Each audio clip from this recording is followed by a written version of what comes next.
No he reparado en gastos. No se entra así como así en Mordor. ¿Tengo cara de idiota? Sí, tengo el sueño muy ligero, Chills. ¿Los de abajo me oís? Llame a los de abajo. ¿Por qué? Porque están abajo. I am photographer of art. I talk English for the wedding at the world to the weddings. It's okay for me. It's cool. Voy a matar a Moe. Programa 174 del Quimérico Inquilino. Hola a las personas. Termina el año y estamos grabando este programa un 29 de diciembre, lo publicaremos el 30, así que estamos pegadísimos al final de 2024, así que hoy, con más razones que nunca, podemos hablar de lo más del año, de lo mejor del año, la favorita del año, la más exitosa del año, lo más sorprendente. La película que os traemos hoy seguro que está en algunas de esas categorías de lo más, por lo menos entre lo más esperado del año. Hoy hablamos de Insomnio, de Peste, de ratas, de ocultismo, de lobos, de pesadillas, del canto del gallo, de vampiros y de Nosferatu de Roberto Hueveras. Tú de turrón. Hola Víctor y hola Mick. Hostia. ¿Sabes que acabas de desbloquear, ¿no? Acabas de convertir a alguien que se le adora, a alguien que cada vez que lo vea en créditos voy a estar pensando qué cabrón. Roberto Hueveras, no me lo esperaba, la verdad. Nos has hecho un knockout así Sí. de entrada. Sí. Bueno, muy bien, muy bien. Ya lo siento. Tenía puesto Robert Eggers, no pensaba decirlo, pero de repente. Pero de repente. Es por la época navideña. Sí, es que... sí, es por eso. Hostia, de verdad. Ay, qué gracioso. Bueno, pues ya hemos embarrado. Ya, pues joder, pues has arrancado estupendamente, muy bien. Ha sido sin querer. Oye, Además es que es de estas cosas que un día de repente te lo encuentras en un festival de repente y te echas a reír porque recuerdas aquello y bajas al súper. Sí, tal cual. Bueno, los lunes a las 10 en Rec Radio nos podéis escuchar, en YouTube también lo subimos los lunes por la tarde y bueno, lo de siempre, si os suscribís nos hacéis un favorcito y ya que estamos, bueno, vamos a hablar un poco de Robert Eggers, vamos a decirlo bien, para que no haya malos entendidos. Robert Eggers. Un tipo que la verdad es que ¿cuántas películas hemos hecho de él en el Quimérico? Todas. Bueno, no sé si Todas. todas. no, todas, sí. El Faro la hicimos. La Pero Bruja. The Witch no. The Witch, es que Claro, es que The Witch es 2015. The Witch estábamos, el programa llevaba un año. Entonces, seguramente hablaríamos de The Witch, pero no como ahora. o a lo mejor The Witch solamente con trocitos de que hemos hablado en Sí, varios programas, eso podéis también haceros es un verdad. programa entero, prácticamente, porque es verdad que es una película que sí que la hemos comentado bastante. Hicimos también The Northman hace un par de años, ¿no? Pero bueno, Sí. si queréis, hacemos un repaso así rápido de este señor, por si alguien no le tiene ubicado. Además, tú el otro día pasaste, Víctor, unos cortos, yo no los he podido ver. No sé si Yo vosotros al sí, final habéis tenido tiempo de bichearlos. yo sí. Sí, yo el otro día estuve viendo un poco. Tiene una entrevista también. Bueno, una entrevista, una de estas conversaciones que hacen con William Dafoe que exploran un poco Sí. el pasado, ¿no? Entre ellos dos. Y está interesante también. Ahora de cara a toda la promo que está viendo con Nosferatu. Ujú. Y claro, de repente empiezas a entender también un poco la cabeza de este señor. De dónde viene, ¿no? Un poco sus inclinaciones, ¿no? De muy temprano empieza a ver ciertas cosas que a lo mejor no están hechas para esas edades, ¿no? Y al final entiendes que este mundo yo creo que forma parte de él y se nota a la hora luego de hacer todas estas historias. Pero con los cortos, por ejemplo, es que te vas a The Telltale Head. Yo vi Hansel y Gretel, que es el primero, pero Hansel y Gretel al final es un corto más rudimentario, por decirlo de alguna forma, que está en blanco y negro. No sé, me figuro que está grabado o en Super 8 o está grabado en... No sé cómo estaría grabado, pero es más rudimentario. Pero ya te vas al segundo corto, al de 2008, de Telltale Heart, y empiezas a ver ya las intenciones de este hombre, porque se nota muchísimo en la realización, en los tiempos, también en su apuesta también por el... De hecho, lo ves en el primer corto, en Hansel y Gretel también, su apuesta un poco por el cine mudo, por la baja inclinación a los diálogos los tiempos que se toma, la contemplatividad que tiene muchas veces a la hora de abordar todo. Pero ya en The Test Her, que es una recreación de una obra de Poe, Sí. empiezas a ver todo lo que luego va a ir desarrollando. Pero para ser su segundo corto, es un corto muy potente, pero muy, muy, muy potente.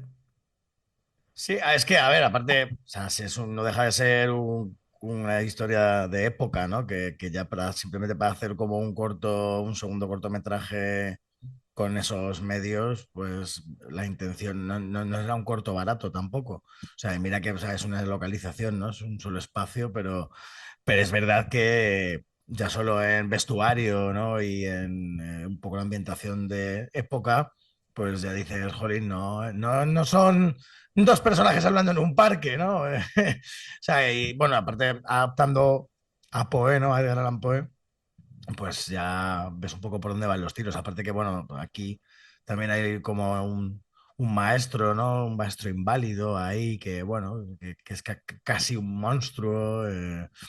No sé, está bien, o sea, es un corto muy interesante. Yo te lo recomiendo también, Beliz. O sea, es un corto para. O sea, es de estos cortos de autores que al final, cuando ves las pelis posteriores, lógicamente, es muy probable que le des otro matiz, ¿no? O sea, que Claro. generes algo más al verlo luego a posteriori. Pero. O sea, también decir una cosa en este corto, que sobre todo es que ya empieza la dupla, bueno, el trío que tiene entre ellos Janis Blanch, que es el dire de foto, y Fotos, sí. también Luis Ford, que es la montadora. Desde este corto empiezan a trabajar los tres juntos y yo creo que es algo que se va, que hay que entender que al final son dos puestos, bueno, tres puestos, quitando a ellas de la ecuación, que al final han tenido una potencia muy fuerte, sobre todo Janis Blatt, que el dire de foto es alguien que me parece que es alguien que va dentro de la esencia del propio Elles, por cómo retrata lo que él tiene en la cabeza, y posiblemente también por los tempos que tiene todo su cine. Lo de Louis Ford, lo de que sea la misma montadora siempre también tiene mucho que ver con la construcción que está haciendo sobre todo de los ritmos, de las pausas, de todo eso. Posiblemente tenga que ver que hayan crecido los tres juntos.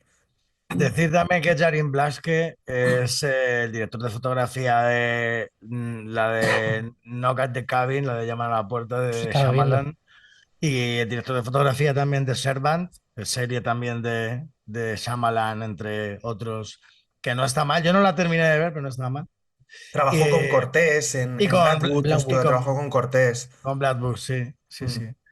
Y bueno, pues así como... Pero realmente yo creo que empieza un poco por, hablando también de este hombre, viendo trabajos anteriores, empieza casi con el propio Eggers, que ahí tiene algún corto antes, ¿no? Pero parece Sí. que despega con él. Y imagino también que las películas que le han salido después, hombre, después de hacer El Faro, que te llamen para según qué cosas, pues tiene bastante sentido, ¿no? Incluso Sí, después de sí. hacer The Witch. Y luego, bueno, Claro. tenemos precisamente The Witch, que esto es año 2015. Bueno, si quieres pasamos también por el de 2014, por el Brothers, corto, ¿también la has que visto? Brothers. tiene Brothers, que la hace 6 años después, que no tiene, cambia de tono respecto al anterior, cambia Sí. el tema de la época, hacer casi un corto más naturalista, por cierta forma, porque es como un paraje natural, pero ya sí que sigue la misma estela atmosférica, es decir, la densidad que tienen sus obras, ya lo vemos aquí, o sea, es una tensión brutal entre dos hermanos, pasan X cosas, bueno, al final no dejan de hacer, iba a decir el accidente del rey español, ¿no? De disparar al hermano, pero... Pero bueno, pero que se nota a la hora sobre todo de realizar, de montar y de generar, sobre todo, un desarrollo de los personajes, de llevarlos un poco a zonas, a sitios. Ya yo creo que, bueno, lo repasamos y luego lo hablaremos con Nosferatu, pero de llevar a sus personajes hasta límites, hasta ver a qué límite puedo llevar a un personaje para descubrir, para generar tensión, hablar del mal, de lo interior y demás, a través de ritmos pausados, plano contra plano.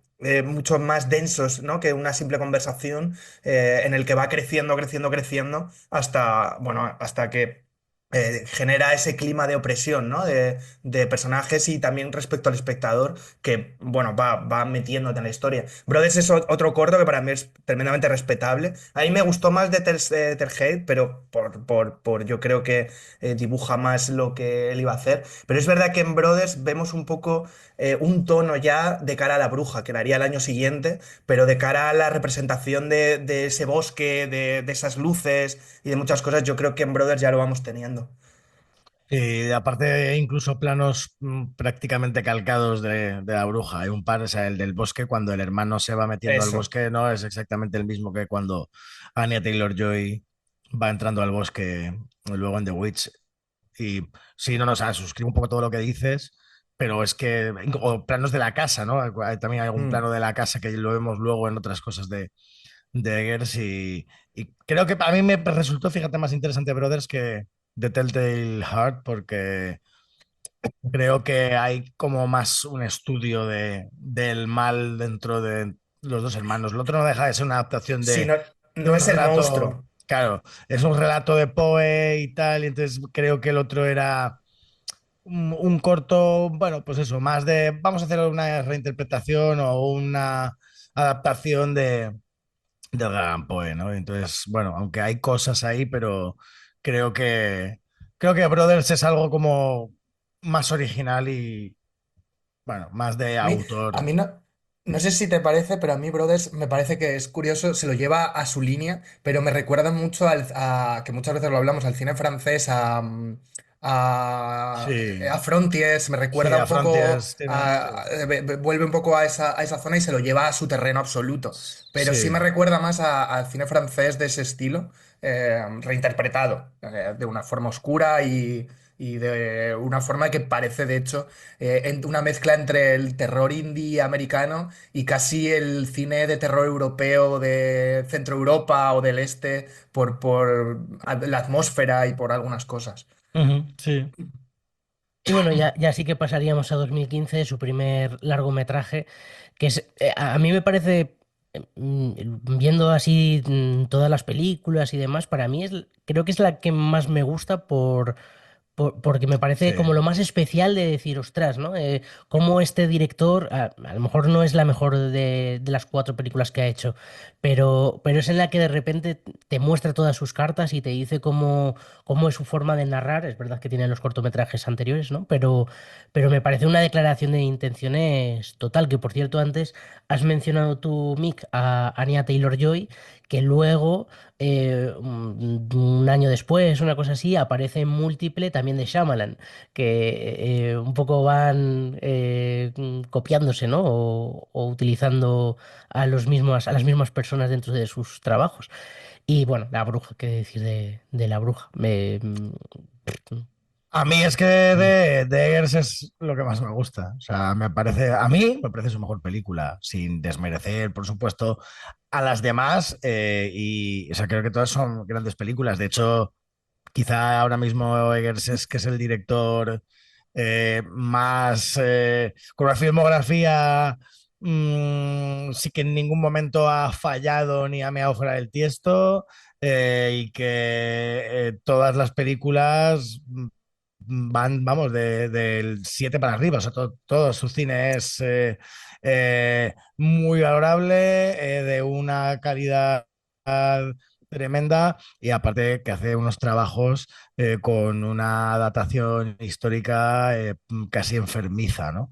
Pero bueno, o sea, volviendo a The Witch, a mí es que me parecía pues es una ópera prima de una declaración de intenciones de autoral y es decir, bueno, es que voy a hacer casi una nueva forma de narrar el terror y de narrar eh, un cine de género diferente, ¿no? Con un punto de vista distinto, con unas maneras y unas propuestas pues muy novedosas y bueno, y además como un terror contenido, ¿no? Que es como un terror que no es un terror tan explícito, aunque haya en ocasiones secuencias más explícitas, ¿no? Pero creo que es una cosa mucho más contenida que otras propuestas de terror a las que estábamos más acostumbrados habitualmente, ¿no? Y aparte, bueno, o sea, a nivel interpretativo de Witch y de realización,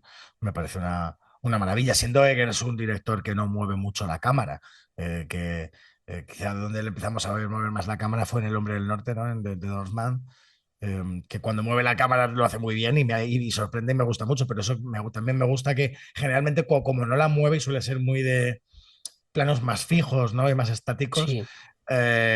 cuando lo hace se agradece mucho porque también es como un evento, ¿no? Y es como, ¡ah! Me está moviendo la cámara, a ver qué hace, ¿no? También es verdad que justo las dos primeras pelis que hace, tanto La Bruja como El Faro, en cuanto a localización, son localizaciones cerradas. O sea, no hay ni Sí, siquiera tanto movimiento de personaje en ese sentido, entonces al final juegan a favor. El Hombre del Norte es verdad que es otra historia en el sentido de que hay Superproducción. es mucho más movimiento. Sí, claro. pero que hay mucho más movimiento también en cuanto a la historia. O sea, la historia se mueve de un sitio para otro. También. También en el sentido del Faro y La Bruja, es que son dos localizaciones cerradas. O sea, no hay tanto. No hay que los personajes se muevan de un sitio a otro, viajen o nada en ese sentido. Entonces, al final también ese factor opresivo de los planos cerrados, pequeños leves zoom in o cosas así, también yo creo que, bueno, le dan ese toque también a estas películas. Y bueno, estábamos hablando de The Witch, pasamos al Faro, que ya lo sacabas tú, Víctor. El Faro, que es verdad que a mí personalmente, ¿no? Y no hablo de si es mejor o peor, me interesa menos que La Bruja, pero te paras a pensarlo y El Faro, en el momento en el que se estrena, se convierte ya en una película de culto para la posteridad y que seguramente que es verdad que, claro, es una película de 2019, han pasado apenas 5 años, pero en los próximos años veremos cómo esta película seguro que marca a muchos autores de terror que en sus siguientes películas hagan, si no cosas parecidas, que tengan como algo, ¿no? Porque es una película que yo creo que marca un antes y un después dentro del género. Sí, desde luego. Y aparte, sobre todo, que es un duelo titánico interpretativo, ¿no? Además, Además, yo creo que si ya teníamos a Robert Pattinson, que en su momento se le desmereció mucho, ¿no? Pues por de dónde venía y demás, creo que con El Faro, ya habiendo hecho papeles anteriores, que empezó a despuntar bastante y a demostrar que era un actor tremendo, ¿no? Creo que fue en The Lighthouse donde de repente a Robert Pattinson todo el mundo dijo, wow, ¿no? Madre Tal mía, cual. sobre todo compartiendo secuencias y escena con Willem Dafoe, ¿no? Que es uno de los grandes intérpretes de nuestra generación y desde luego estaba a la altura, incluso, vamos, a veces hasta se ponía por encima y le daba así con la barbilla en la coronilla, ¿no? A Willem Dafoe, en plan de wow. Entonces creo que fue vamos, una declaración por su parte de decir, madre mía, que soy un actorazo, que lo sepáis todos. y ojo a las películas que tiene por delante este señor, Robert Pattinson. Porque va a trabajar, creo este año, si no me equivoco, se estrena Mickey 17 con Bong Joon-ho. Está por ahí este proyecto de Christopher Nolan que se espera para 2026 de La Odisea. La Eh, Odisea, sí, que eh, tiene una pinta de eso, wow. a ver, porque es como, ¿qué es lo que pretendes, Nolan? Que te conocemos, que sabemos, sabes hacer las cosas muy bien, pero también haces cosas un poco a veces. Pero vamos, tiene cosas por delante este señor, Robert Pattinson, muy, muy, muy potentes. Le ha dado la vuelta a su filmografía Vamos, de una forma increíble. O sea, yo creo que Sí, pocos actores han pegado una vuelta así. O sea, muy pocos. sí, sí, sí. O A mí personalmente yo tengo que decir que El Faro es la que más me interesa. De momento, de todo lo que he visto de ellas, es la que más me interesa. Pero siempre tengo un tema con ellas, que es que yo creo que depende del tema o la ambientación o lo que sea, va a haber una peli que te interese más de él. sí, Porque claro. yo creo que es que todas las pelis suyas rozan la excelencia, pero a mí personalmente esta es la que más me gusta. O sea, a mí me parece que llega a unos niveles o sea, de lo que él intenta de opresividad, de centrarse en los personajes, de llevarles a la locura, que para mí esta peli es increíble. O sea, yo me acuerdo de verla en cine y no sé, personalmente es la que más me interesa. Pero bueno, yo creo que son gustos también. Sí, Pero desde todo el luego. tema de terror cósmico, lo que consigue con los dos actores, lo que consigue con la fotografía, lo que consigue con el montaje, con el ritmo, con el sonido, o sea, el sonido de esta peli es una Sí. barbaridad. El diseño sonoro de esta peli es una barbaridad. La recreación de escenarios, el arte, la foto, vestuario, todo, todo. Me parece una barbaridad esta peli. Es que hasta crujía la madera, ¿no? En esa película, era una barbaridad. Tiene un diseño por debajo, una construcción del faro, de ese sonido del faro que venía, que se quedaba ahí de fondo, que estaba todo el rato creciendo en opresividad, en locura, en todo. Es verdad que al final la historia le pedía eso, ¿no? O las sensaciones que le pedía eso. Pero tiene ahí a mí es algo que me dejó de estas pelis que te dejan hipnotizado absolutamente y no sé, a mí es de momento. Personalmente es mi favorita. O sea, el Faro sería para mí. Pero vamos, que si a este hombre le pongo un 9,9 en todas, pues el Faro es mi 10. O sea, simplemente es ese cambio. Que también a la No, vez es mira, la más rara y la que sí. si alguien no ha visto nada de Robert Eggers, Que yo no le empiece por empezaría el por el Faro. Faro, No, no, no, porque no, no. No empieces por el Faro. No. Sí, de hecho, o sea, a mí el Faro, a mí me gusta mucho el Faro, ¿eh? Pero a mí, por ejemplo, es la que menos me interesa de las cuatro. O sea, la que más me interesa es La Bruja y luego está en El Hombre del Norte y Nosferatu. Y el Faro, que es un peliculón y a mí me mola un montón. Y la que Víctor es que también con el tema del terror cósmico, ¿no? Que tú es que estabas a punto de decir, "Va, es que va a salir Cthulhu aquí al final". Pero Le vamos. falta guiñar un ojito. Es como que salga de la noche, guiña un ojito y se va. Sí, sí, que ahí y es súper interesante, ¿no? Y a mí también me gustó mucho, pero bueno, es verdad que a mí, por ejemplo, ya si pasamos a The Northman, me interesó más, pero bueno, a mí me interesa más la Escandinavia vikinga, ¿no? Me interesa más lo claro, nórdico Eso es lo que quería decir, que al final a mí, por ejemplo, si a mí El Hombre del Norte, vuelvo a decir, me interesa muchísimo, pero posiblemente sea la que menos me interesa de los cuatro. Me parece que lo que hace en esa peli es deslumbrante, o sea, es, ¡Guau! es algo que está por encima de muchísimos directores. Sí, Pero, por ejemplo, me interesa mucho la parte folclórica de la bruja, me interesa mucho la parte claro. del faro, me interesa mucho Nosferatu, y quizás esa parte nórdica eh, es la que menos me interesa dentro de que de repente este hombre te cuenta un folclore y dices, por favor, dame más. O sea, haz una serie, haz una novela gráfica, haz todo lo que puedas hacer que genere más cosas tuyas. O sea, pero posiblemente es la que menos me interesa a nivel de folclore en ese sentido. Claro, o sea, a mí, o sea, lo que más me interesa siempre también de Eggers es el folclore y claro, en esta pues es que lo lleva a un punto, ¿no? Y a un extremo de pues simplemente el estudio que hace del berserker, ¿no? De lo que es un guerrero berserker y en general toda la parte de este paganismo y, ¿no? Y el folk que hay en la película me parece de un trabajo, aparte que es que recuerdo el primer plano de la película y que parecían los dos cuervos de Odín, ¿no? Parecían Hagrid y Manning ahí ya de entrada al principio y decías, guau, ya sé por dónde vas, ya sé, ¿sabes? Ya sé hasta qué punto va a llegar esto. Me parece de un trabajo épico y folk increíble, ¿no? Parece que encima era una película un poco ya más subida de tono. Es la menos contenida de las cuatro. Sí. Y entonces el que de repente Eggers en esta tuviera unas secuencias más explícitas, ¿no? A mí, pues es verdad que me gustó porque luego era una película que la recuerdo en algunos momentos muy sangrienta, ¿no? O sea, había algunas Súper cosas violenta. Sí, sí, es una peli súper violenta. muy Sí, sí. violenta. Era casi lo que sería un R-rated, ¿no? Que era una película de pues, dos rombos, ¿no? por, por decirlo de alguna manera, ¿no? Que era ya de, pues sí, calificada R, ¿no? Y entonces, bueno, a mí eso es verdad que también me sorprendió y me sorprendieron mucho, o sea, a nivel también interpretativo, la mezcla que hace aquí de pues tener, pues eso, a un Alexander Skarsgård, de tener a un escandinavo, ¿no?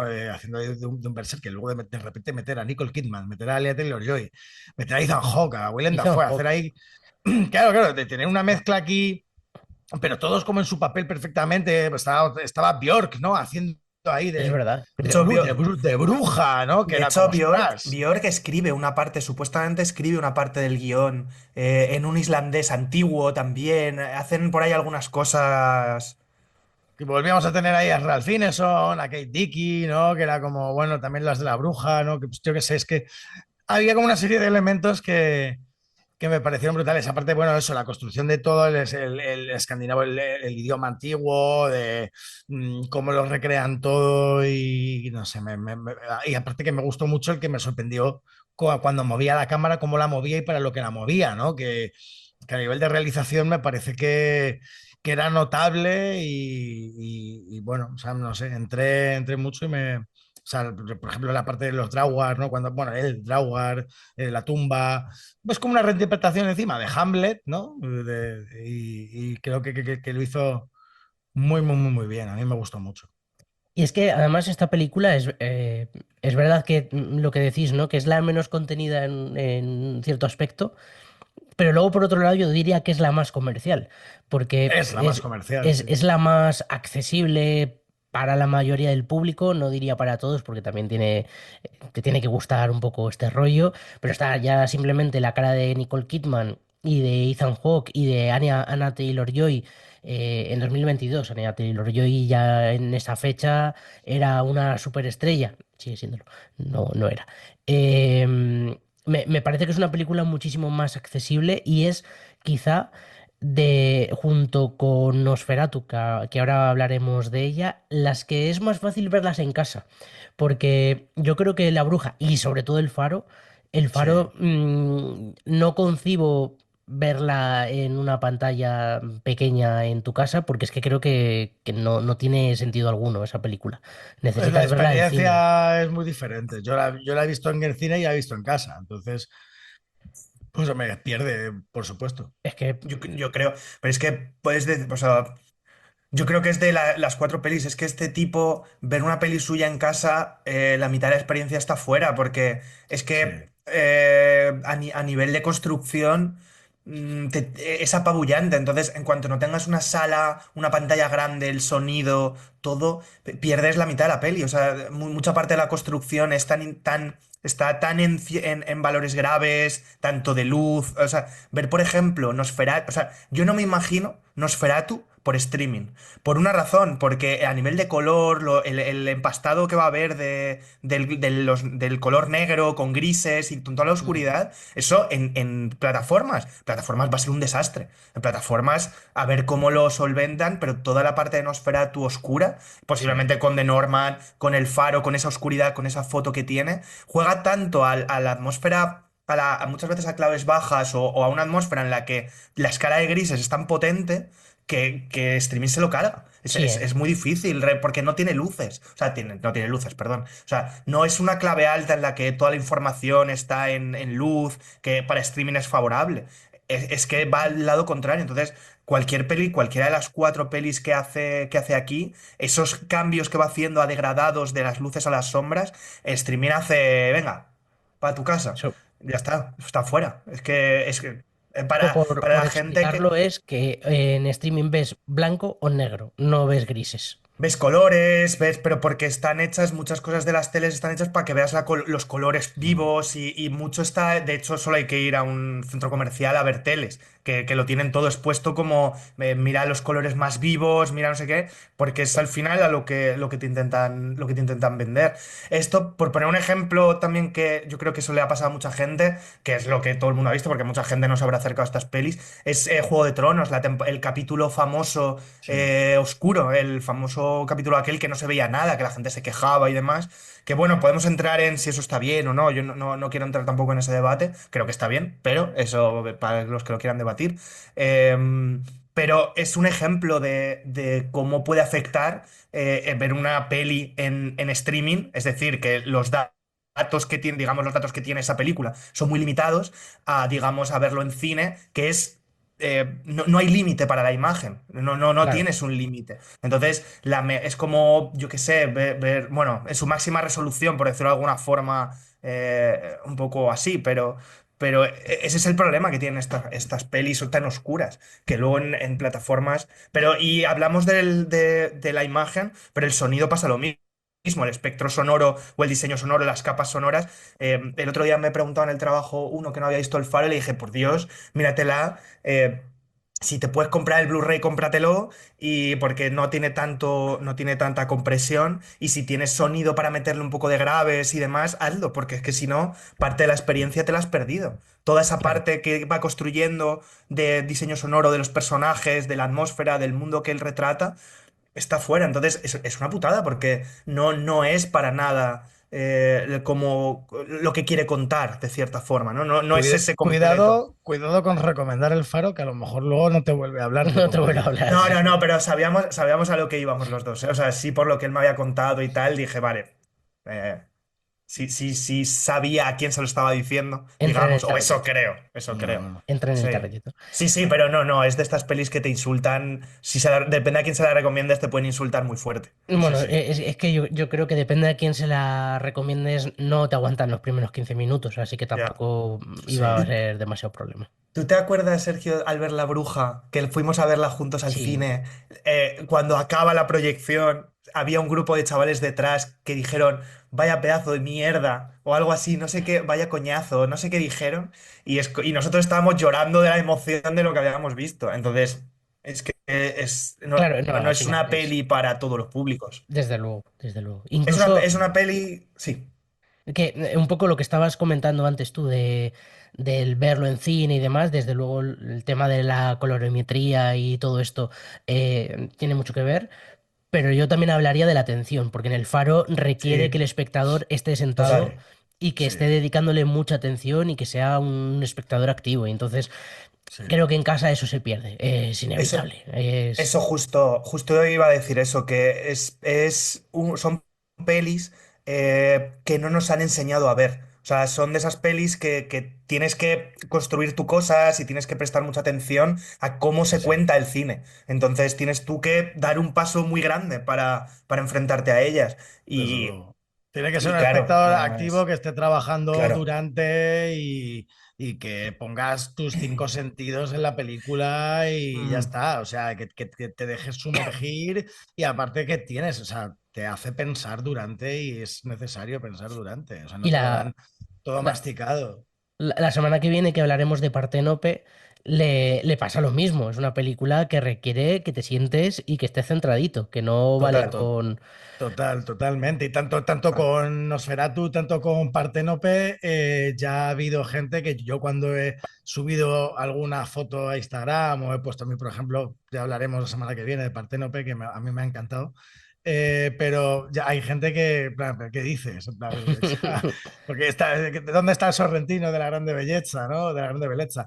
O con Nosferatu, yo tengo opiniones de Hostia, gente que pues, la aborrecen, o sea, que les ha parecido que no les ha gustado absolutamente nada con Nosferatu. Está muy polarizada. hostia, Ya pues entraremos en materia, pero está para muy mí sí que está el polarizada. Sorrentino, ¿eh? En Partenope Y está para, Sorrentino, pero para mí, por Sorrentino es todos más los Sorrentino lados. que nunca, Sí, de sí, hecho, sí. ya que ya Sí, sí. hablaremos también cuando hagamos el de Parténope, pero es que hay gente que no sé, o sea, la gente cada vez le cuesta más a la gente entrar en las películas, ¿eh? Yo no sé, supongo que por eso, por la atención, aparte, o sea, Nosferatu es una película con mil detalles y una película que tienes que estar sumergido y dejarte entrar y dejarte un poco seducir por el vampiro, ¿no?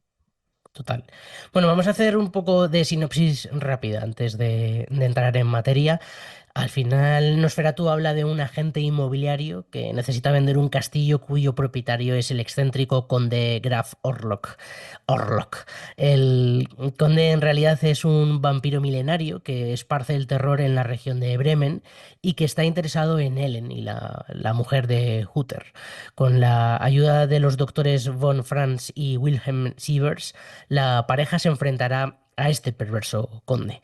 Nosferatu, en el fondo, es una metáfora sobre la gentrificación y la turistificación, sobre cómo los alemanes ricos vienen a grandes mansiones cerquita del mar, vendidas por muchachos jóvenes que no tienen ni para vivir en su propia casa, y estos señores mayores europeos acaban por aprovecharse de nuestra sanidad. Escuchamos el tráiler.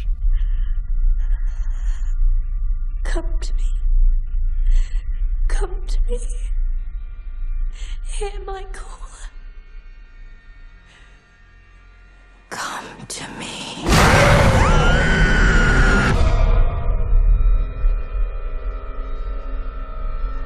Professor, my dreams grow darker. Does evil come from within us or from beyond?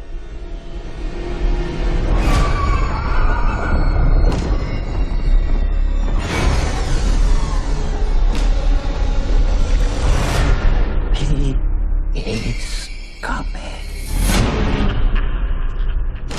He is coming. He is coming to us.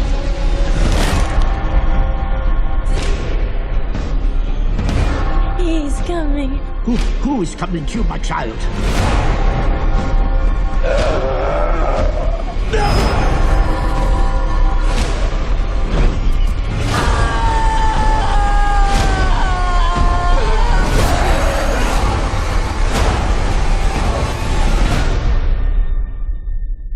We are here encountering the vampire.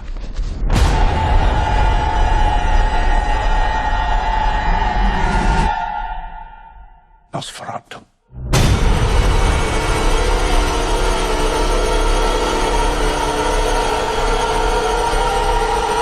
Los lunes a las 10 en Rec Radio y esa misma tarde, las tardes del lunes, también nos tenéis por YouTube, en Spotify y en el resto de plataformas para hablar de cosas como, por ejemplo, Nosferatu, la nueva película de Robert Eggers.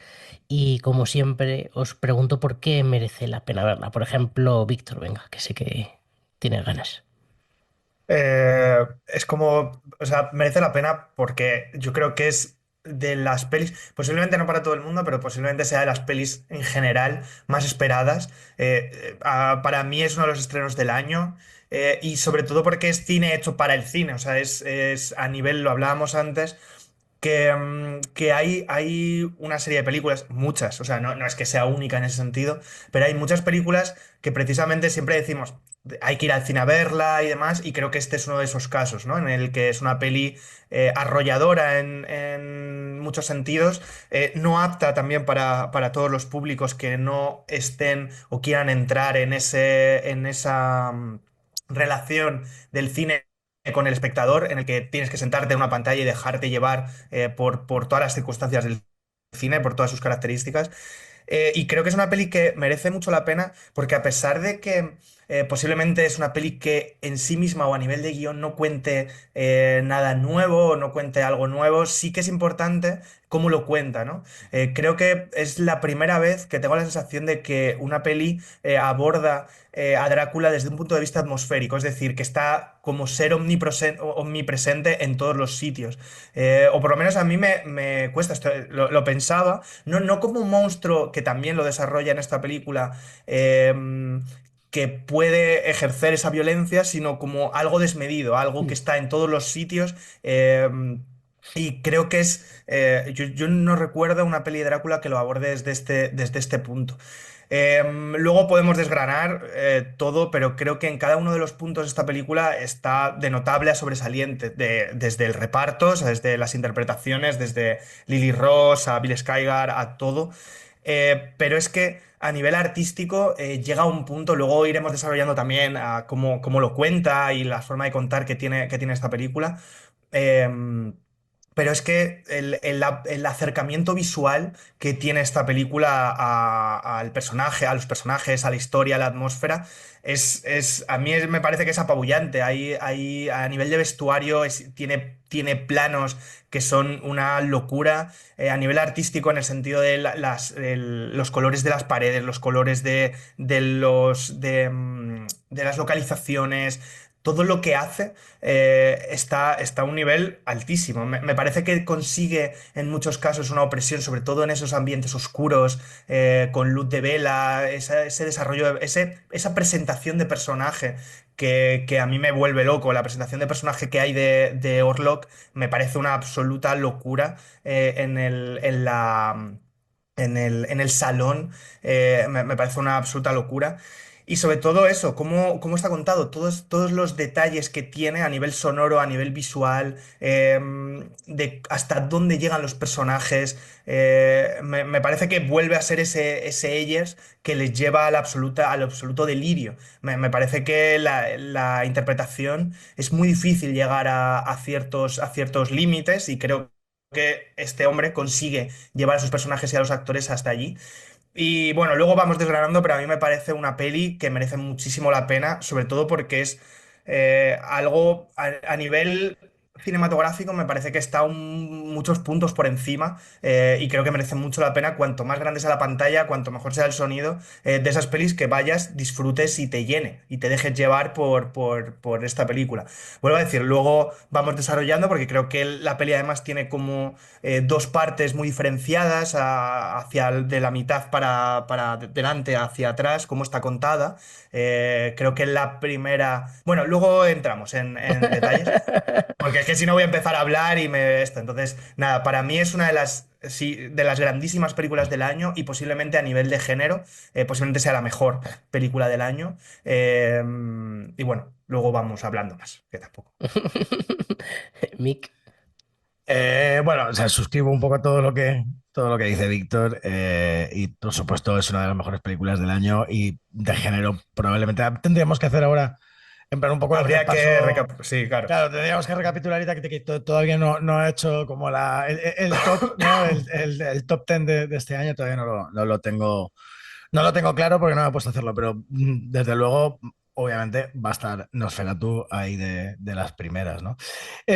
A ver, principalmente creo que bueno, es una película, y esto es indiscutible, que visualmente es monumental, ¿no? O sea, es un impacto visual, y una película de terror gótico, con una construcción de puesta en escena impresionante, y de una belleza de imágenes impactante y tremenda, ¿no? Y eso es innegable. Te puede gustar más o te puede gustar menos, ¿no? Porque es verdad que creo que comentábamos antes que la crítica estaba un poquito polarizada. Eh, Como decimos, ni Eggers es para todo el mundo, ni Nosferatu es para todo el mundo, pero es que, bueno, yo creo que Nosferatu no era para todo el mundo ya con la primera versión de Murnau, ¿no? O sea, quiero decir, vamos a ver, era una película ya, Nosferatu, la de Murnau, muy especial. Eh, Luego la de Herzog, por supuesto, pues también. Eh, pero bueno, o sea, creo que desde luego lo que es una reinterpretación del mito de Drácula y del mito del vampiro, increíble. Y bueno, quería hacer un comentario que os iba a hacer antes, que no lo he hecho, pero cuando salí de ver la película hubo un comentario de alguien cercano a mí, que fue como: "Oye, ¿qué te ha parecido?", ¿no? A otra persona. Y dijo esta persona: bueno, pues no sé, porque yo me he leído Drácula y esto es igual. Y es como, bueno, vamos a ver. Claro, es que Nosferatu, para que no lo sepa, y esto se lo decimos un poco a los oyentes ya de entrada, por si hay alguna sorpresa más, y alguien que se desencanta así a priori, ¿no? Bueno, claro, es que Nosferatu es Drácula. Es que Murnau, cuando decidió en 1922 adaptar esta novela de Bram Stoker seguía vivo y no le cedieron los derechos para hacer Nosferatu, para hacer lo que él quería que fuese Drácula. Entonces, ¿qué pasó? Bueno, pues que adaptó, cambió los nombres de los personajes y bueno, cambió alguna serie de cositas y tal, pero bueno, que no deja de ser en esencia una adaptación de Drácula al cine, la primera adaptación de Drácula al cine con otros nombres, ¿no? Que de hecho luego la viuda de Bram Stoker estuvo intentando ahí pleitear contra Murnau durante muchos años, pero bueno, nunca consiguió, o sea, no consiguió nada, pero bueno, ¿qué es Drácula? Señoras y señores, ¿vale? Para que la gente no tenga ninguna sorpresa y diga, uy, pues tal Eggers ha plagiado a Bram Stoker. No, hay que informarse un poquito antes. Entonces, como reinterpretación del mito de Drácula, a mí hay algo que me ha parecido increíble, que es, pues, como ya sabemos, obviamente la adaptación histórica, históricamente cómo construye Eggers sus personajes, sus escenarios, el folclore, de una manera, como digo, casi que llega a la psicopatía, porque es acojonante lo que hace este hombre. Es el rey del folk horror. Sí, Es sí, el o rey, sea, desde Es el luego, rey. desde luego. Entonces, ¿qué aporta Nosferatu? Porque, a ver, el guión es prácticamente el mismo, la historia es igual. Es verdad que, bueno, aporta, creo que aporta y nos explica algunas cosas y justifica otras que a lo mejor incluso ya en la propia novela de Drácula no quedaban muy claras de por qué había personajes que tomaban ciertas decisiones, como por qué este señor vampiro se quiere ir de su castillo, ya sea a Inglaterra o a Alemania. Había los vínculos, ¿no?, con los personajes femeninos de tanto en las versiones, por supuesto, de Stoker como en la de Murnau como en la de Herzog. Bueno, aquí justifica Eggers una serie de cosas que creo que puede estar mejor o peor, pero aporta esas ciertas justificaciones. Creo que también y explora un poquito más a lo mejor el tema de la peste también, que es algo que me gusta. O sea, Murnau lo tenía ahí.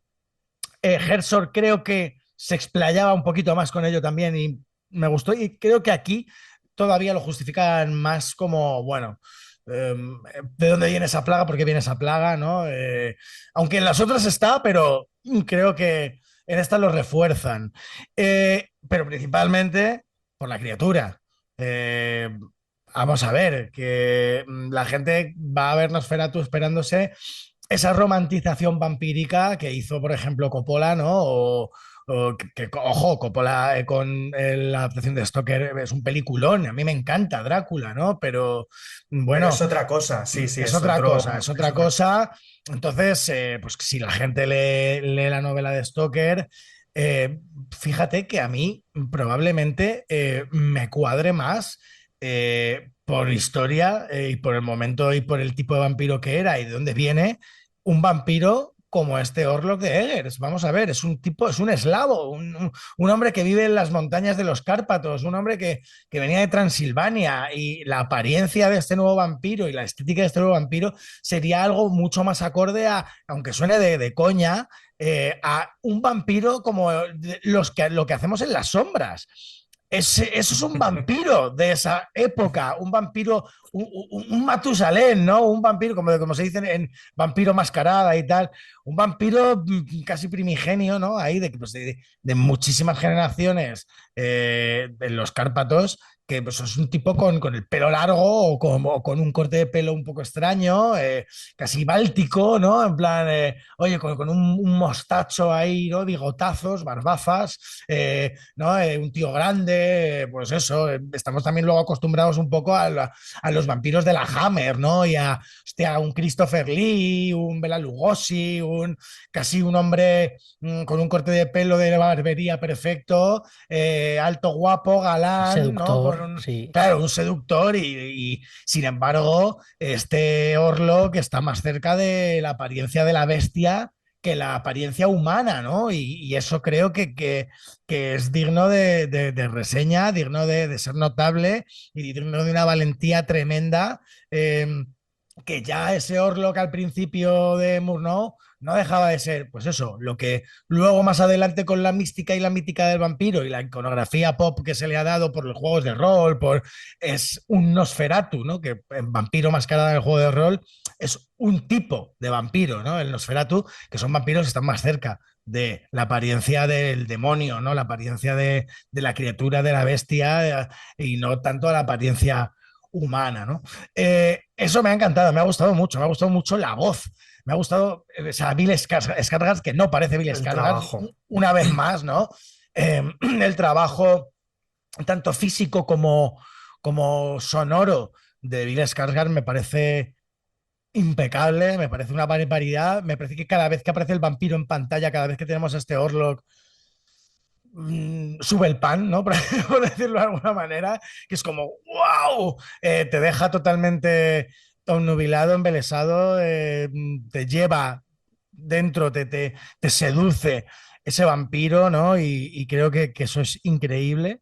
Y luego, o sea, he de decir que, por ejemplo, Lily Rose Depp a mí me ha gustado bastante. Tenemos también que tener en cuenta que esto no deja de ser un homenaje a el expresionismo alemán desde el punto de vista y al estilo de Robert Eggers, pero es una película totalmente expresionista, o sea, es de un expresionismo extremo. ¿Y con esto a qué me refiero? A que es verdad que hay una mezcla de realismo y expresionismo que haya mucha gente que le pueda sacar, porque es como, a ver, esto en qué registro y en qué línea estamos jugando.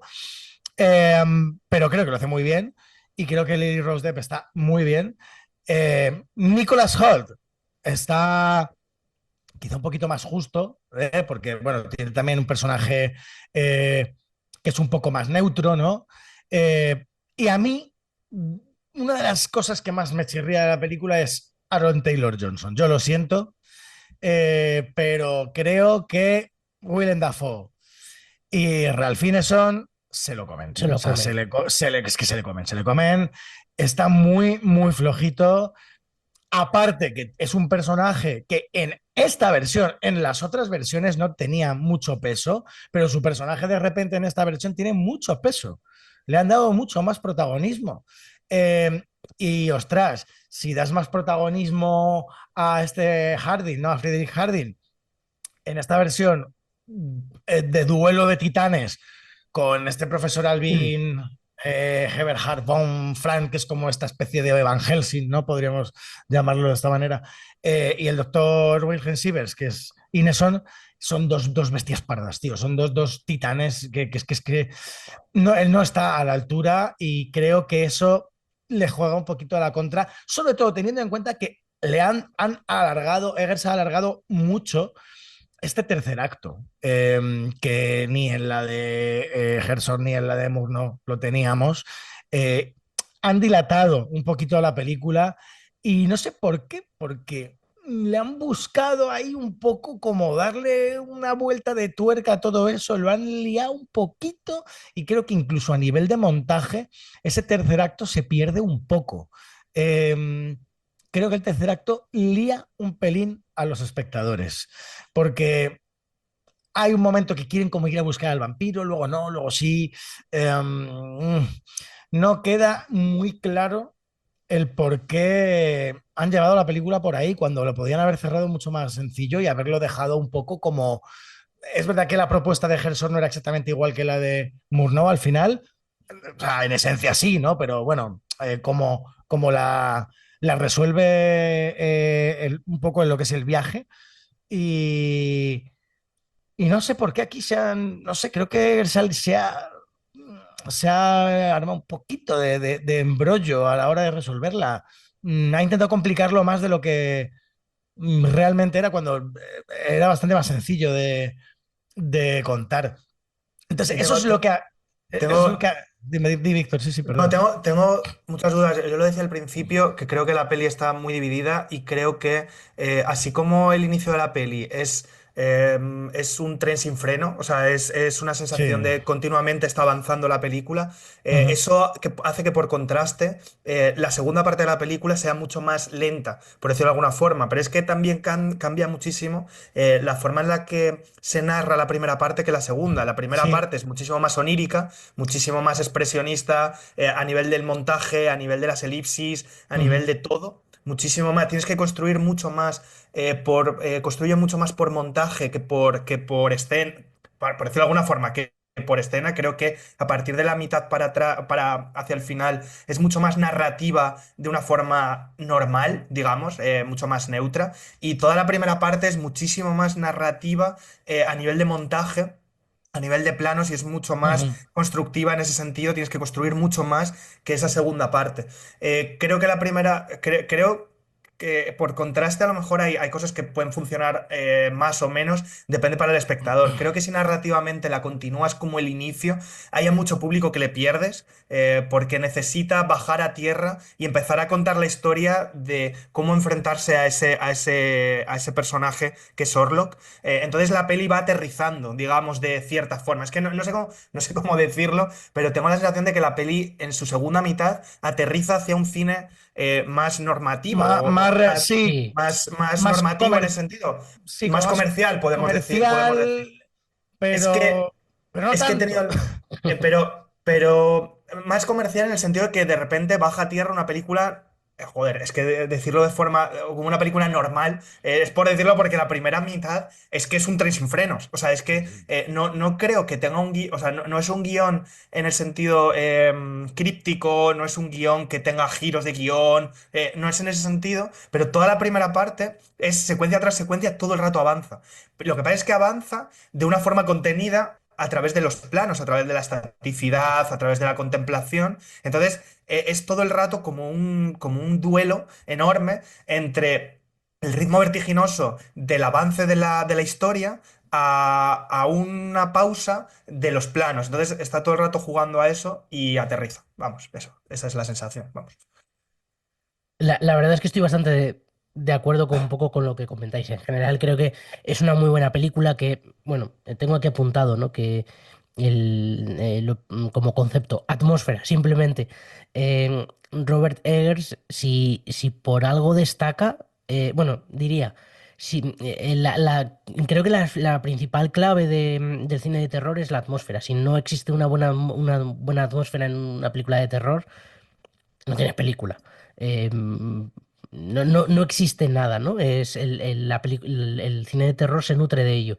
Y creo que si hay alguien ahora mismo que es capaz de construir atmósferas, es Robert Eggers. Tiene un don para ello. Y creo que aquí el expresionismo alemán lo trabaja muy bien. Y además es algo que es verdad que aquí es como muy obvio y queda como muy patente ese expresionismo alemán, pero en general todas sus películas tienen algo de eso, tienen una forma de contar que está muy ligada a esta vanguardia de principios del siglo XX, que es el expresionismo alemán, que está la mezcla de los sueños con la realidad, con esos colores, bueno, con una serie de elementos que al final acaban por deformar lo que estamos viendo y que creo que lo trabaja muy bien y que le funciona muy bien en Nosferatu. Pero sí que es verdad que tengo un poco esa misma sensación de la que hablaba Mick. No sé si es en el tercer acto exactamente o ya empieza un poco incluso en Se el empieza en el segundo, segundo. pero en el tercero es donde creo que se termina de perder como un poco. Sí, no creo que tampoco pueda decir que está mal en sí, sino que creo No, que se no, dilata demasiado sí. y acaba un poco Pierde el por... fuelle y Sí, creo que te desubica un poco al espectador. Y eso es lo que hay a mucha gente que creo que no le ha terminado de gustar por eso. bueno, no lo sé, porque imagino que Bueno, habrá igual gente, es verdad, por más claro, cosas, ¿no? Pero porque es sí. verdad también lo que dice Víctor, que el inicio de la película va por unos derroteros que si no los aguantas tampoco vas a aguantar la parte final. Entonces, Sí. bueno, ahí creo que son muchos elementos, al final es una apuesta que ha hecho él, que creo que creo que funciona en términos generales, pero es verdad Sí. que el ritmo, la forma de narrar, el pulso que tiene en la primera media hora, digamos, primeros 40 minutos, poco a poco se va diluyendo. Entiendo el porqué, entiendo que no va a ser de repente esto una obra vanguardista súper loca, sino que queremos contar una historia. Y creo que maneja un poco, es como que avanza un poco torpemente en algunas cuestiones. Te lo comes porque la atmósfera es brutal, porque te está, o sea, el despliegue visual que hay, el despliegue sonoro, todo lo que estás viendo en pantalla, al final te lo comes y te da igual. Y creo que, bueno, pues es también una capacidad que tiene el propio Robert Eggers de construir sus historias, pero sí que tengo un poco también esa sensación que quizá la primera parte me interesa más que la segunda parte. Me parece más inestable, igual que el resto de sus películas. Creo que funcionan como un tiro, ¿no? Que te pueden gustar más, menos, te pueden interesar también más o menos, pero creo que son como más estables en su línea narrativa. Aquí, bueno, como que no termina de no funcionar, pero es un poco extraño. Y tengo también apuntado que tú mencionabas, Mick, a Aaron Taylor Johnson. A mí me pasa lo mismo y creo que para mí es una de las cosas que más me sacan de la película, ese Sí, sí, señor. a mí es la que más, de hecho. No sé si este señor o incluso sus tramas, porque es Sí, que me parece un pegote. sí. Me parece que teníamos que meter a la mujer en algún sitio para que alguien la vigile y hemos escogido a este señor que está ahí gastándose el dinero. Y ya está. No me gustaba, no me funciona este personaje, Es que creo que personalmente. le han Yo dado creo que demasiado sobre peso todo, en esta versión. No, no sé, o sea, no. En las versiones anteriores, este personaje no tiene prácticamente peso. Es como, bueno, está ahí y ya está, ¿sabes? Es como la mujer está en la casa de ellos y tiene todo ese trance y tiene todo este problema durante. Y bueno, pues sí, es un personaje más, pero que aquí de repente tiene un peso como que han sobredimensionado a este personaje y las tramas y la trama de este personaje, que tampoco aporta necesariamente mucho, ¿no? Entonces es como, no sé por qué le han dado tanto protagonismo y le han hecho como ahí un tercero en discordia con los dos doctores, ¿no? Con el profesor y con el doctor, que está como compartiendo con ellos muchas secuencias y no sé muy bien por qué. yo Sí, creo que además tiene una escena que a mí particularmente es la que menos menos me ha gustado, menos me ha interesado, que es una vez pasa lo de su mujer, ahí hay un giro y tiene una escena, si mal no recuerdo, es como en el carruaje, están como sí. todos los personajes y hay un Sí, cambio de rumbo del personaje, hay un giro sí. de repente, sobre todo de comprensión hacia dónde tiene que ir la historia y creo Ujú. que ahí se genera algo muy raro porque creo que, pero a nivel interpretativo, es que Sí, hay como que hay un giro dice un poco muy extraño, como algo así de como lo un niño siento Como llorón, un mucho, no niño, vuelve. sí, Sí, como si como fuera una un niño especie de un niño, pequeño. como un niño Sí, pequeño, un niño llorón que hace ahí un giro porque a mí como personaje no me desinteresa, o sea, sí me parece interesante, pero tengo la sensación de que hay una escena que directamente lo destroza. O sea, es sí. una sensación un poco extraña. Eh, sí, quizás para mí también es un poco lo flojo, dentro de que, claro, el resto consigue, digamos, sufragarlo, ¿no? Consigue, digamos, que no se caiga la escena o no se caiga luego el peso de la película a través del resto de personajes, de la atmósfera y demás. Pero posiblemente esa escena es la que le deja ahí un poco entre aguas, en un momento un poco extraño.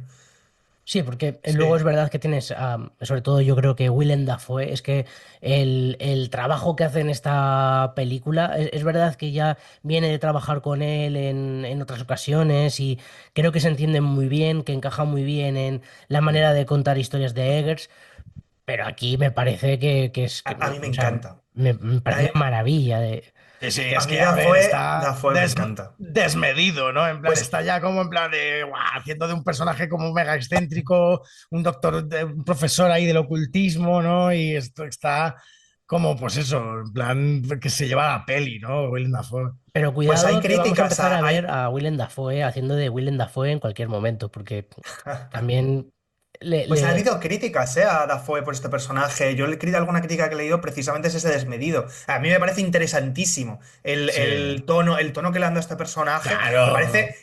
Me parece súper interesante, Y a sobre todo mí. por equilibrio. O sea, creo que de repente se lleva la peli a un sitio que de repente desequilibra para bien. O sea, es una Claro. sensación de personaje de tono súper interesante, pero hay parte de la crítica de gente que va por ahí, ¿eh? Pero Porque le parece además, un personaje que no. pero además tiene como bastante lógica porque es como tienes al doctor Sievers y a Bonfranz, que Bonfranz es ese profesor del ocultismo que le expulsaron, que es un suizo que, ¿no? que le expulsaron de la universidad y de tal porque pues, se le fue la olla y es un tipo que pues, estaba ya ido de madre, ¿no? Entonces es como un personaje muy excéntrico y casi pues no sé, en plan medio loco y tal, ¿no? Y luego tienes a Sievers, que sí, que es un doctor más serio, más tal, con los pies en la tierra. Entonces, la combinación de los dos en esta película creo que funciona muy bien, ¿no? Porque son como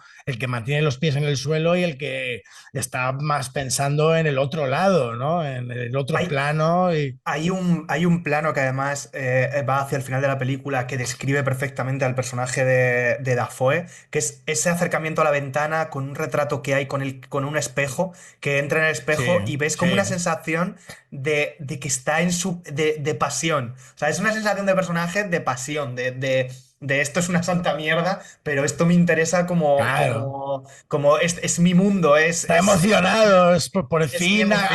ha conocido al vampiro, ¿no? Que es como, wow, tal. Sí, Sí, sí. total. Sí, bueno, además un poco lo que tú decías, Mick, ¿no? Que es un poco el juego también del siglo en el que estamos, siglo XIX, ¿no? Es un momento en el que estaba avanzando muchísimo la medicina, la ciencia en general, pero luego todavía está esta parte mítica y de leyenda y todo esto, ¿no? Bueno, por seguir avanzando, va a ser difícil, imagino, pero ¿con qué momento te quedas, Mick? Buf, a ver, es que jo, a mí me interesa mucho, hablando también del folclore, toda la parte de, pues, de esos pueblos, Ya, claro, Bélgica. los Cárpatos, Claro, claro, es claro. que toda esta parte folk me parece tremenda. Entonces, que es otra de las justificaciones de las que hablo de por qué este vampiro se quiere ir de ahí, es porque, hombre, pues es que todos estos pueblos paganos, ¿no? Que están como casi un poco acorralando al conde Orlok, ¿no? Porque están pues abriendo tumbas, están profanando tumbas para clavar estacas en los pocos vampiros que quedan en esa Transilvania o en... No dicen que sea Transilvania, ¿no? En esta película, Bueno, pero sí bueno, aparece en el mapa cuando le enseña dónde tiene que ir, así aparece sí lo Transilvania escrito ponía. en el mapa. Sí. Ah, vale, vale, pues fíjate, no caí porque pues, también he de decir que en la sala de la que vi la película fueron al baño 10 personas seguidas y abrían y cerraban la puerta, entonces entraba luz por la puerta, era como, hubo varios momentos, yo creo que justo fue uno de esos momentos, lo del mapa. Vale, bueno, pues entonces sí, pues bueno, sí, estos grupos, ¿no? Estos pueblos que están pues como matando y erradicando a los vampiros que quedan, ¿no? Ahí en Transilvania y eso, toda esa parte me encantó. Y luego, por supuesto, la primera vez que se le ve la cara a Orlok, creo que es de un impacto también tremendo, ¿no? Aunque hay muchos momentos con Lily Rose Depp de todas estas justificaciones también sexuales que es también otra de las cosas que digo, ¿no? Pero al final es como que justifica mucho a través de ese sexo y de la represión de la época, ¿no? De la sexualidad y las mujeres, que hace que cuando ella estaba sola y demás, ¿no? Pues quiera, genere como esa visión, ¿no? Y ese anhelo de lo carnal, ¿no? Al final ella lo que quiere, yo creo que es follar y ya está, ¿no? Mambo. Sí, no, pero es verdad, pero luego hay como toda esta justificación también un poco como que va. Creo que no se mojan del todo, pero sí que te lo dejan un poco ahí caer y entrever, ¿no? Y que en esta película el sexo está mucho más presente que en las anteriores, que por la época sí que en la de Herzog algo había, pero en la de Murnau no teníamos esto, ¿no? Eran los años 20, no Sí, se hablaba de estas cosas así, como así. impúdicas. Víctor, Yo creo, solo en un apunte a lo que has dicho, Mick, yo creo que además con lo del retrato de los pueblos de los gitanos y lo que había al lado, Sí, creo que es una de las representaciones o sea, es que esta peli es generar un mito y cuenta mucho con muy poco. Entonces, cuando lo de la estaca y cuando todo esto, cuenta mucho más que otras películas en las que a lo mejor vemos esas secuencias mucho más dilatadas, pasan muchas más cosas y aquí es verdad que trabaja mucho alrededor del mito. Pero bueno.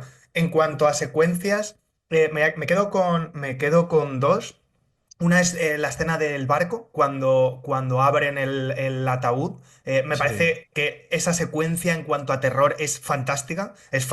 Los tiempos, la luz, la gestión de planificación y demás me parece fantástica. Pero me quedo con la presentación de Orlok. La primera vez que está en la mesa y está jugando por una razón.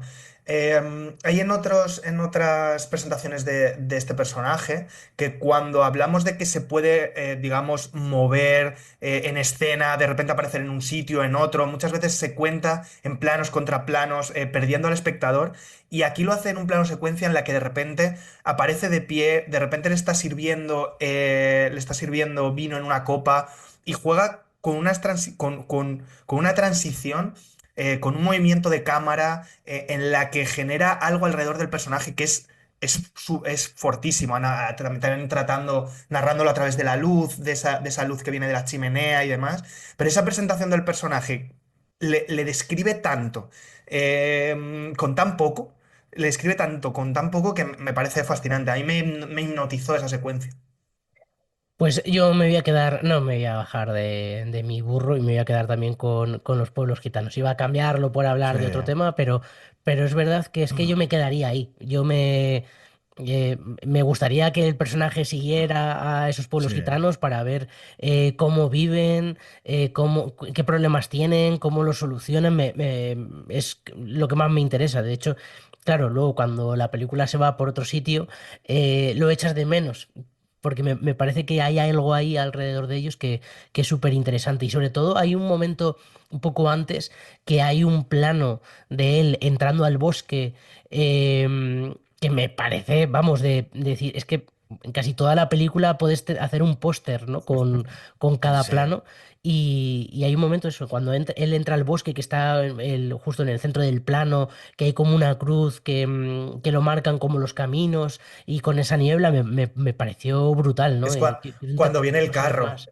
Cuando viene Sí, Justo, el carro. justo. Es increíble. Esa escena es increíble. Cómo está Es, montada, además, con con los planos recurso del caballo, para ir creciéndolo. O sea, esa escena es brutal. Es brutal. sí, De yo, todas bueno, de formas, hecho, podría hacer una peli, Eger, solo de esa zona. O sea, sí. que generase una peli de los pueblos de allí con el eh, miedo a Drácula y el miedo al pueblos conde y tal. romanís, Solo de esa zona.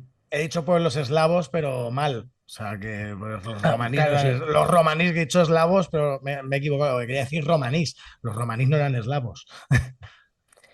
Bueno, y pasamos a qué otras pelis se pueden ver para completar Nosferatu, por ejemplo, Mick.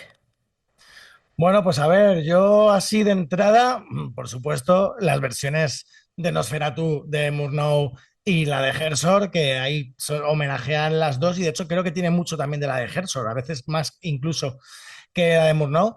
Y yo la que iba a recomendar, que tenemos poquito tiempo ya además, es La sombra del vampiro, de Elias Marey. Bueno, pues no sé, nunca he sabido cómo se pronuncia, pero es Merige, ¿no? Y Elias Merige, pues bueno, es de Reino Unido. Es que no, es un apellido un poco raro, que es aquella película de guión de Steven Katz, protagonizada por John Malkovich, haciendo del propio Murnau, y de Willem Dafoe haciendo de Orlok, que es bueno, pues un cine dentro del cine, y se ve cómo se estaba rodando en su momento el Nosferatu de Murnau.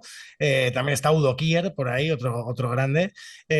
Y en el año 1921 y tiene la peculiaridad de que ficcionan que Orlok es un vampiro de verdad y empieza a pues chuparle la sangre y a comerse a varias personas del equipo y bueno, pues lo matan de verdad, ¿no? Entonces, bueno, creo que es una joyita, una rara avis que también en su momento tuvo buena crítica, pero luego tuvo detractores también por ahí. Pero bueno, a mí me parece una joya y sobre todo hace ver a Willem Dafoe en este caso haciendo del vampiro, que de hecho le pega mucho, pues creo que merece mucho la pena. Víctor. Pues digo rápido, me quedo con una actual, con la peli sueca de Déjame entrar también, porque creo que genera un clima y genera una narrativa que a mí me parece muy interesante. Y me quedo también, por seguir entrando con vampiros, y me quedo también con la versión de Park Chan-wook de sus vampiros con Thirst, que también crea algo muy, muy, muy interesante. Vale, bueno, pues yo también por ir rápido me quedo con El Conde de Pablo Larraín, en el que tenemos a un Pinochet vampiro en una comedia negra súper loca. Y luego un poco por rescatar el siglo XIX, Pobres criaturas de Lantimos y Sweeney Todd, un poco por irnos también a algo un poco más de medio terror. Nos vamos, Y o sea, nos vamos a dejar fuera a Brácula. Brácula nos la hemos dejado fuera. De Bram Stoker. Brácula de Bram Bueno, Stoker. podríamos ya, hablar, yo qué ya lo sé, siento. ¿sabes? La entrevista con el vampiro, la reina de los condenados. Si empezamos hacemos un especial de vampiros. Brácula, la de Pero, Condemore, la de chiquito. On the pero nos Mall 2. quedamos sin tiempo y no nos da tiempo a estas cosas. Así que nos despedimos hasta Adiós la a semana que todos. viene.